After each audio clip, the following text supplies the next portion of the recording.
Hai guys, assalamualaikum warahmatullahi wabarakatuh. Welcome back to my channel. Ketemu lagi bersama Mami Cila. Kali ini aku akan bahas apa sih resi otomatis itu. Resi otomatis versus resi manual. Lebih efektif mana? Resi otomatis apa resi manual buat dropshipper kayak kita-kita ini ya. Dan apa sih kelebihan dan kekurangan dari resi otomatis? Yuk kita simak tuntas. Jangan lupa subscribe, like, dan komen.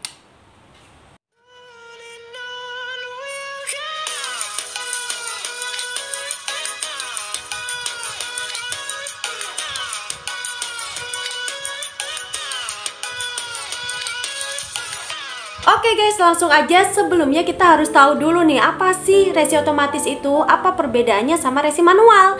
Nah, resi otomatis itu adalah ketika kita dapat pesanan di Shopee, Tokopedia, Lazada, dan sebagainya, kita klik atur pengiriman, maka akan keluar resi otomatis by system ya. Resinya itu by aplikasi. Kalau kalian pakai Shopee ya resinya udah tertera kode bookingnya, yaitu resinya gitu. Nah, kalau resi manual itu berarti resi bukan dari aplikasi marketplace-nya ya. Berarti resi dapat dari si ekspedisi ya. Kita pergi dulu ke ekspedisi, baru dikasih print out. Nah, baru kita dapat si resi itu, baru kita input manual di aplikasi marketplace. Begono. Sekarang aku mau jelasin dulu nih kelebihan dan kekurangannya si resi otomatis. Nah, yang pertama, kelebihan dari resi otomatis itu adalah cepat ya. Jadi kita nggak perlu repot-repot input satu-satu gitu ya. 3, 2, 1, 1, 0, 1 isi begitu ya. Atau enggak 3, 2, 1, 1, 0, 0 semua ya. Ya repot, ribet ya kan. Mesti satu-satu ya, kalau bener, kalau salah ya kan. Resi otomatis itu cepet dan kita nggak usah repot-repot input. Dan itu tuh dia bisa, statusnya itu bisa berubah sendiri gitu tanpa kita apa-apain. Jadi kalau otomatis, kalau barang udah dikirim, otomatis itu si resi otomatis berubah status dari dikemas jadi dikirim. Dari dikirim otomatis pesanan selesai, otomatis masuk ke saldo penjual. Semuanya serba otomatis begitu ya. Itu yang pertama. Nah, kalau resi manual guys, resi manual itu nggak secepat itu ya. Statusnya berubah itu nggak secepat itu. Yang pertama, kita harus input sendiri ya. Input sendiri manual begitu ya. Kalau salah satu aja udah nggak bisa. Salah semua berarti ya kan, berabe, udah nggak bisa berubah status. Jadi mesti kita ulang lagi, input lagi kayak gitu. Dan dia perlu waktu untuk berubah status dari pesanan dikemas jadi dikirim. Itu biasanya 24 jam, 2 kali 24 jam gitu. Kalau sehari nggak berubah berarti 2 hari kayak gitu. Jadi lebih lama waktunya, nggak secepat si resi otomatis. Nah, kelebihan yang kedua adalah pakai resi otomatis itu berarti kita nggak bayar ongkir. Kita enggak nalangin ya. Jadi selama paket dikirim pakai resi otomatis, kita tinggal taruh aja di JNE. Kalau kalian pakai jasa pick up JNT, berarti tinggal kasihin aja ke kurir ya, tanpa kita bayar ongkir. Yang bayar ongkir siapa? Yang bayar ongkir namanya resi otomatis itu ya, otomatis nanti by aplikasi Shopee ditransfer langsung sama pihak ekspedisinya ya. Nggak bakal si otong dimintain ongkir juga ya. Mereka pasti udah paham pakai resi otomatis nggak bayar ongkir. Jadi kita nggak tekor, nggak nalangin dulu ya. Nah, kalau pakai resi manual, kalau kita pakai resi manual itu kita mesti nalangin dulu guys ya. Misalnya di Shopee nih, ongkir ke Bogor 10.000 gitu. Berarti kita mesti nalangin dulu ke ekspedisi. Nanti sama pihak Shopee baru diganti ke kita. Ganti ongkir gitu 10.000. Kalau pakai resi otomatis sama pihak aplikasi Shopee nggak diganti ke kita ongkirnya, tapi langsung ditransfer ke ekspedisi kayak gitu ya. Jadi kita nalangin dulu nih ke ekspedisinya. Terus yang ketiga guys, kelebihan dari resi otomatis ini, kita nggak perlu repot-repot minta foto resi ke ekspedisinya ya. Kita nggak perlu minta print out juga. Jadi begitu paket dikirim, udah kita nggak usah ngubungin lagi si pihak ekspedisi, nunggu resi lah, nunggu difotoin resi, itu nggak perlu, karena kita bisa lihat langsung di aplikasi marketplace kita ya resinya. Jadi kita nggak butuh tuh namanya resi lagi dari ekspedisi. Jadi biasanya kalau kita pakai resi otomatis kita nggak dikasih resi lagi ya, resi print lagi gitu. Nah kalau kalian pakai resi manual berarti kita perlu banget itu print out dari ekspedisi ya, resi print out dari ekspedisi kita perlu banget, atau kita foto lah ya minimal. Yang pertama buat input ke aplikasi marketplace-nya, yang kedua buat diinfoin ke customer kita. Kalau pakai resi otomatis nggak perlu repot-repot kayak begitu ya. Nah kemudian buat dropshipper ini lebih efektif yang mana ya, pakai resi otomatis apa pakai resi manual. Nah ini kan kebanyakan marketplace, kalau Tokopedia masih bisa ya pakai resi manual, tapi kalau Shopee guys, Shopee itu nggak bisa. Sekarang semuanya sudah serba otomatis. Maka dari itu kalau kita sebagai dropshipper itu agak kerepotan juga kalau pakai resi otomatis ya, soalnya kita nggak nyetok kan ya, kita nggak punya barang sendiri, kita hanya sebagai dropshipper. Makanya dari itu ya, gua udah kasih solusi banyak banget ya di konten-konten gua sebelumnya. Kalian cari-cari aja tuh ya, kalian klik channel gua nih, Septi Alvia Momi Cila gitu.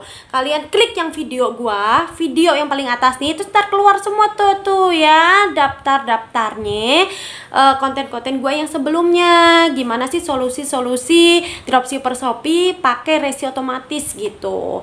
Kalau kalian jualnya di Shopee, terus supplier kalian di Shopee juga, itu kan ini kan ya, masalahnya adalah double resi ya kan. Biar si resi itu jalan ya, yang ribet amat sih. Ini gue mau bilang begini nih, kalau yang jalan cuman supplier kalian tapi resi kalian sendiri itu nggak jalan, itu percuma. Jadi saldo kalian nggak akan masuk ke penghasilan atau nggak bisa dicairin ke rekening kalian gitu ya. Jadi harus jadi resi kalian tuh harus jalan juga. Nah biar jalan gimana, karena kan kita punya dua resi otomatis ya, resi dari toko kita sama si resi dari supplier Shopee. Nah itu caranya bisa kalian kirim 2 paket, ada di konten gua yang ini ya, atau kalian bisa via chat Shopee juga.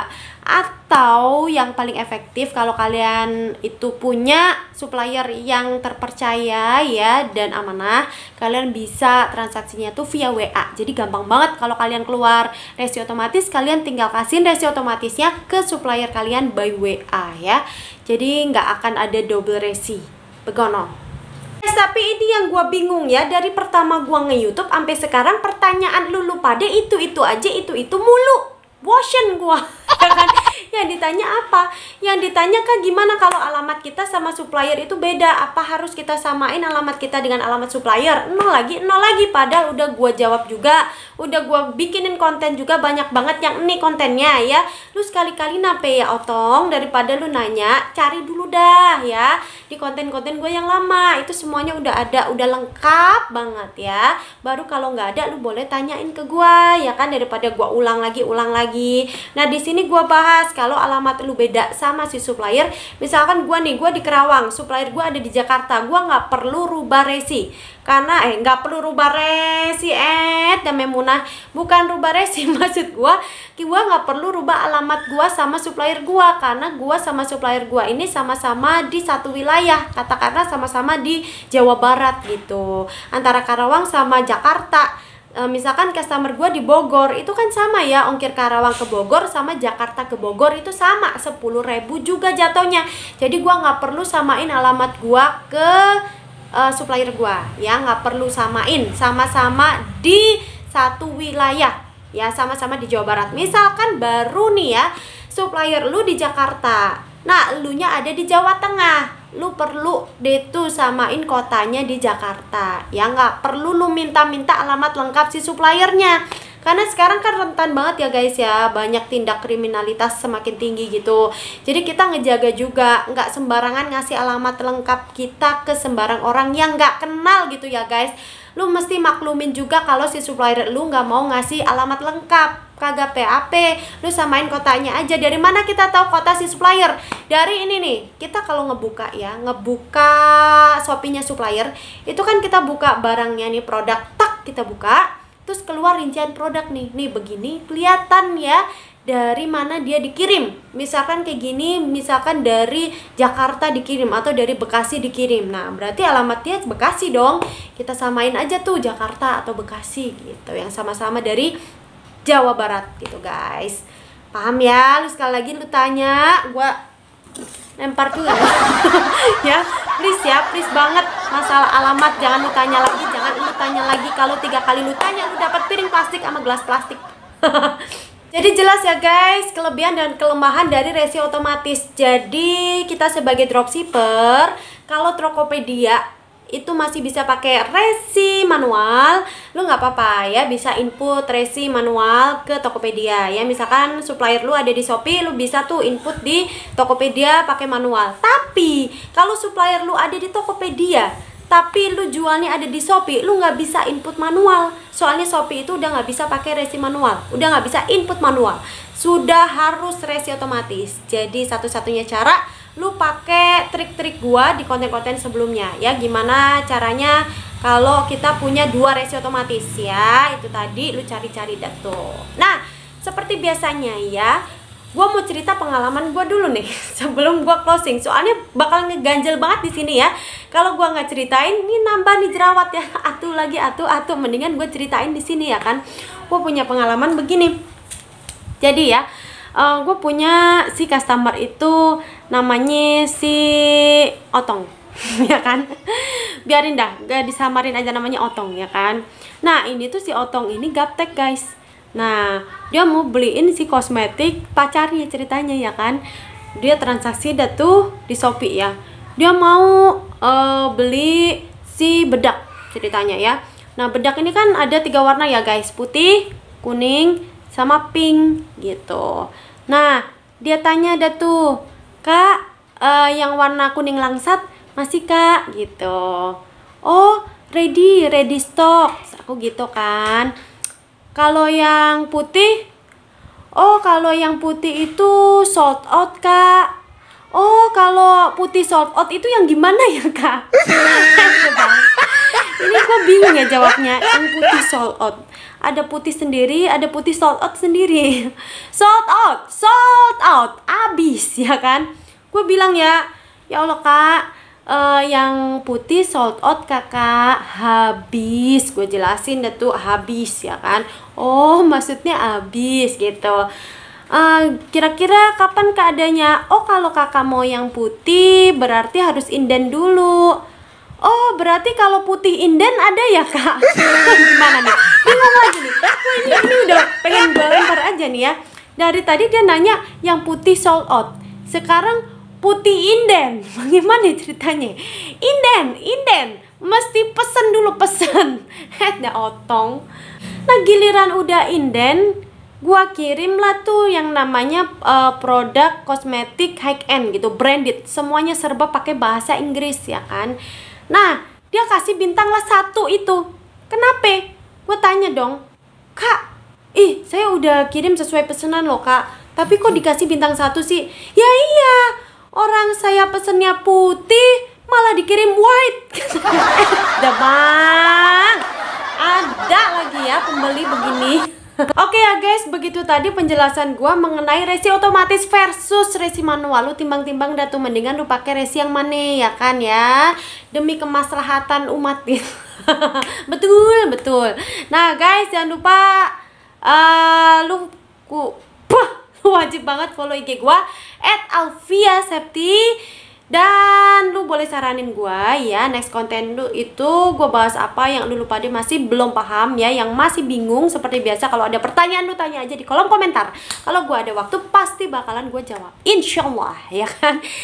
Thanks banget for watching ya. Makasih banget kalian udah stay tune di channel di konten-konten YouTube aku. Thanks banget. See you next video. Assalamualaikum warahmatullahi wabarakatuh.